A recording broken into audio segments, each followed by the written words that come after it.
باش نعطيكم اليوم وصفة الحسوب الكعابر بالفاريونت اللي عملناه آخر مرة، وباش نعملوا كعبات بطبوط محشيين بشكشوكة نية بنينة تعمل 66 كيف. تبعوني. باش نبداو أول حاجة نحضروا البات متاع البطبوط. حطيت حليب دافي، أنا هوني سخن شوية بزيت، حطيت له سكر وحطيت له خميره باش نخلطهم بالكدا بالكدا بدايه. ومن بعد نبدا نزيد في كميه السميد. انا عملت زوز كيسان سميد، حطيت الكاس الاول خلطته بالكدا بالكدا بدايه، وباش نخلط من بعد الكاس الثاني ونخلط كيف كيف بنفس الطريقه. نحب السميد متاعي يشرب السوائل الكل بالكدا. ومن بعد باش نكمل التكميله بالفارينه. انا حطيت كاس وما استعملتوش الكل، استعملت منه كان شويه. ومن بعد باش نحط الملح والزيت ونعجن. كان عندكم عجين كان عندكم انا العجيبه هذه اعملوا بها، سينو اعجنوا بيديكم. شوفوا البات كيفاش طريه، كي تمسوها هكا تحسوها تتلصق دوبلاش. شعلت الفور الضو بركه متاع الفور وحطيتها تخمر خاطر الدنيا بارده. باش نتعدى نحضر الشكشوكه النيه، قصيت الفلفل صغير، الطماطم نحيت له كالزريعه والدخليني نتاعو، وحطيت شويه ثوم وحطيت شويه بصل، مش شويه بصل، برشا بصل ربعي، وخلطتهم بالكدا وخليتهم على جنب. شوفوا ما شاء الله كيفاش خمرت البات نتاعي، خمرت بالكدا بالكدا. شوفوها من داخل كيفاش ما شاء الله طريه تعمل كيف. رشيت البلون دو ترافاي بالسميد الارطب وشكلت كويرات كيما هكايا. كبر الوحده فيهم حسب التقريب 100 غرام. شكلتهم وخليتهم على جنب يرتاحوا باش كي نحلهم يتحلوا لي بسهوله.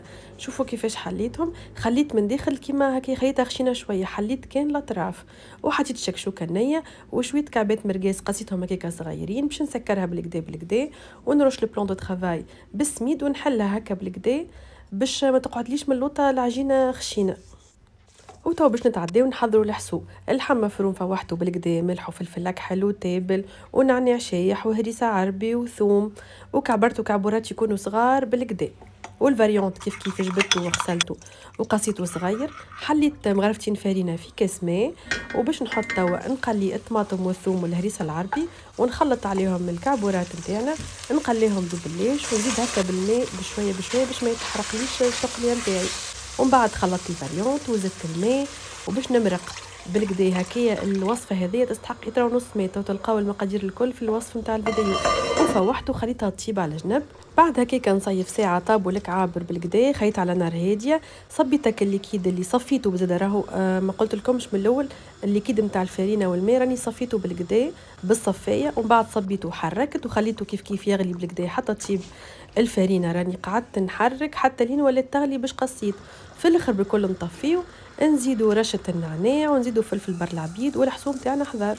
كعبات البطبوط خمروا، سخنت القلايه دهنتها بالزيت وقعدت نطيب في كعبات البطبوط بالطريقه هذه. كل 10 ثواني نقلبهم على الوجه الاخر باش يتنفخولي وما يقعدوش معجنين من داخل. شوفوا ما شاء الله الشكشوكه نيه طابت كيفاش فارغ من داخل البطبوط. راهو بنين، نودكم ولا نشهيكم ولا حسوه جاي يعمل الكيف. انا نهار اللي طيبته صايمه، ما نحكي لكمش قداش بنين. باش تستحقوها الوصفه دي ان شاء الله في رمضان. سجلوها عندكم، اعملوا جيم وابوني.